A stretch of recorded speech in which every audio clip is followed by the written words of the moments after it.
Le Conseil vient donc d'adopter le rapport sur la situation d'exécution du budget de l'État et de la trésorerie à mi-parcours en 2024. Donc la situation à fin juin 2024. Alors cet exercice donc répond à des dispositions réglementaires qui fait donc obligation au gouvernement d'adopter chaque trimestre donc le rapport d'exécution du budget de l'État.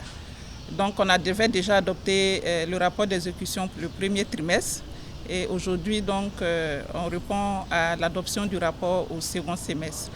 Globalement, ce qui ressort, c'est qu'en termes de mobilisation donc de ressources, nous sommes à un niveau d'environ 1400 milliards de francs CFA et correspondant à un taux d'exécution de 44,48%. Et pour ce qui concerne donc les dépenses engagées, nous sommes à un taux d'exécution d'environ 1700 milliards, ce qui correspond à un taux d'environ 46% en termes d'exécution. Pour ce qui concerne donc les décaissements effectués au titre de la trésorerie, elle se situe donc à un niveau d'environ 1834 milliards.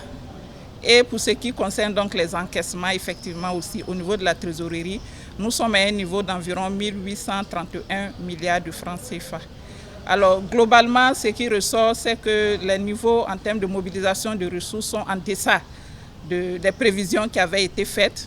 Et cela s'explique en partie par les difficultés qui avaient été rencontrées par les régies en termes de mobilisation de ressources, chargées de mobiliser ces ressources-là, notamment au niveau de la direction générale des impôts.